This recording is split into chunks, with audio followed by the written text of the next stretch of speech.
Pace bene, culprit masih di mea culpa. Belakangan ini banyak yang membicarakan perayaan Ekaristi dalam hubungannya dengan coronavirus COVID-19. Di mana iman kita kalau karena virus ini tidak ada perayaan Ekaristi katanya? Pertanyaannya, benarkah perayaan Ekaristi ditiadakan? Harus kita bedakan antara perayaan Ekaristi ditiadakan dengan kerumunan yang ditiadakan. Coronavirus menyebabkan orang-orang dilarang untuk mengikuti keramaian, kerumunan, large gatherings, perkumpulan yang besar. Coronavirus sama sekali tidak menghambat perayaan Ekaristi. Yang dihambat adalah kerumunannya. Mudah-mudahan jelas.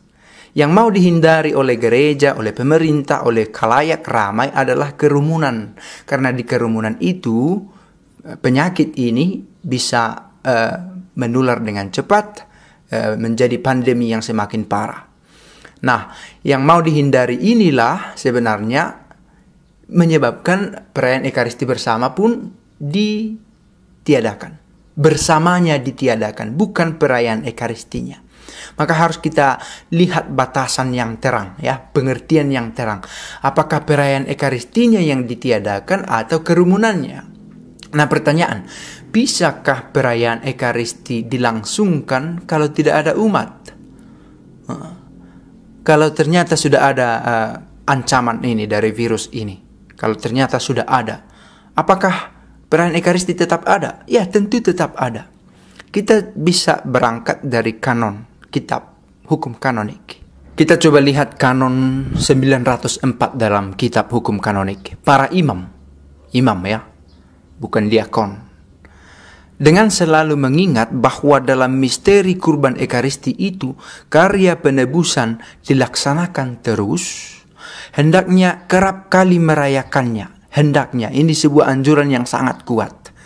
Tidak diwajibkan, kerap kali merayakannya, bahkan sangat dianjurkan, tapi tidak lagi kewajiban. Perayaan tiap hari, yang juga meskipun tidak dapat dihadiri oleh umat, bahkan ketika umat tidak datang, imam tetap melangsungkan perayaan Ekaristi, bahkan ketika umat tidak datang.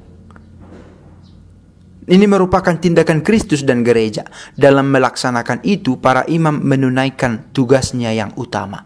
Tugas utama seorang imam adalah merayakan Ekaristi, tentu bersama dengan mewartakan sabda dan menggembalakan jiwa-jiwa.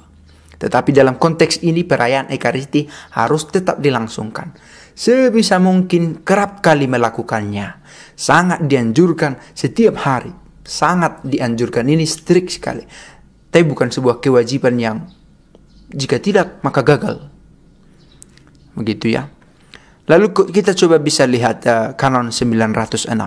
Jika tiada alasan yang wajar, tidak ada alasan yang wajar dan masuk akal, imam jangan merayakan kurban Ekaristi tanpa ikut sertanya paling tidak satu orang beriman. Nah, pertanyaannya, wajarkah coronavirus menjadi penyebab tidak dibuatnya misa bersama dengan umat?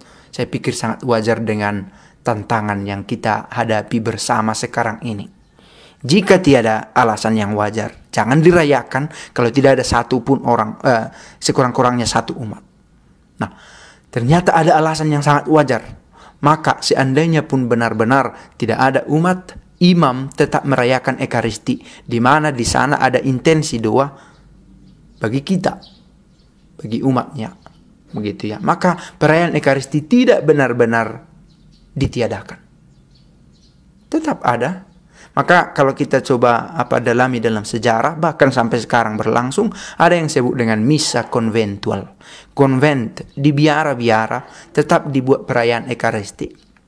Yang menarik, ada juga umat yang karena antusiasme yang tinggi menyempatkan dirinya, ada yang bahkan setiap pagi untuk ikut perayaan Ekaristi di konvent.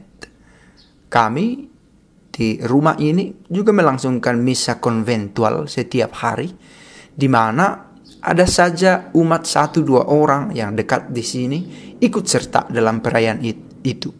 Tidak diwajibkan, tetapi karena gerakan hatinya ikut merayakan Ekaristi. Nah, kalau ternyata ada kerinduan yang mendalam seperti itu dan para culprit dalam keadaan sehat, tidak memberi ancaman kesehatan kepada sesama, bisa juga dengan berani menawarkan diri atau mengajukan diri, bolehkah saya ikut perayaan Ekaristi di sini? Atau di tempat di mana ada perayaan Ekaristi, di mana saja yang memungkinkan untuk diikuti. Nah, kalau ternyata tidak setiap hari bisa, setiap minggu pun dilarang di beberapa tempat. Bahkan di beberapa negara sekarang sudah secara resmi diumumkan tidak ada large gathering, tidak perkumpulan yang besar, maka perayaan Ekaristi bersama pun ditiadakan. Dalam situasi begitu, tidak ada perayaan Ekaristi sekali seminggu. Nah, di kampung-kampung kami ini bahkan ada yang sampai hanya sekali setahun merayakan Ekaristi, menyambut komuni suci. Ada juga kanon yang mengatakan bahwa sebenarnya yang sudah bisa menerima perayaan Ekaristi, komuni suci, wajib sekurang-kurangnya sekali setahun, wajib sekurang-kurangnya sekali setahun menerima itu, terutama dalam masa Paskah. Tetapi kalau dalam keadaan sangat mendesak tidak bisa dilangsungkan pada masa Paskah atau dalam Paskah itu sendiri, maka bisa diterima dalam waktu-waktu yang lain. Misalnya dia tinggal mendapat penugasan di tengah hutan, di satu barak, di satu komunitas yang tidak ada tempat di mana gereja Katolik ada dan perayaan Ekaristi. Dalam situasi itu wajib sekali setahun, dan sebenarnya kepada semua umat beriman wajib sekali setahun menerima komuni suci. Nah, itu beberapa informasi yang kiranya bisa kita pakai. Dan tidak ada air suci, tidak ada berjabat tangan, itu tidak mengurangi sakramentalitas. Apa artinya itu? Keabsahan, barangkali bisa kita pakai. Keabsahan dari sakramen Ekaristi. Kalau ternyata tidak ada salam damai, tidak ada air suci, tidak bisa menyambut dengan lidah, hal semacam itu tidak mengurangi sakramentalitas dari perayaan Ekaristi.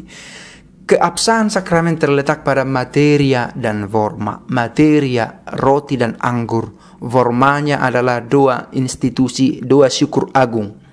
Dan dengan doa itu, dengan forma itu, materia ini bertransubstansiasi. Mohon maaf bahasanya tinggi.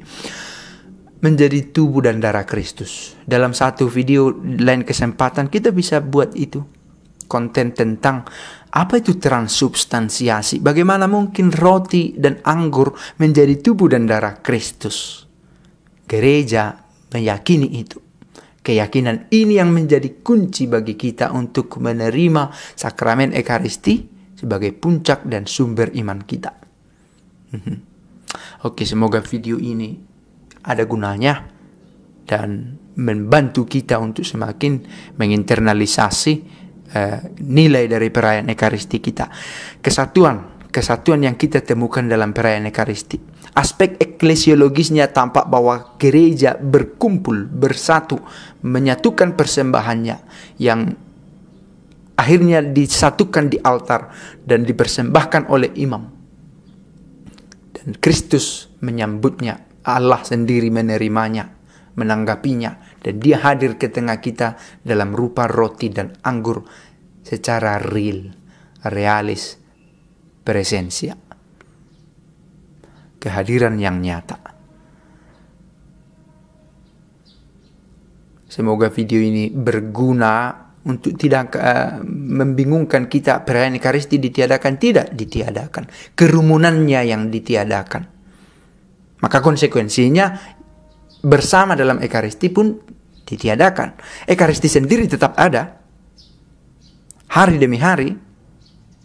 Kebetulan saja karena alasan yang sangat wajar, culprit tidak ikut serta.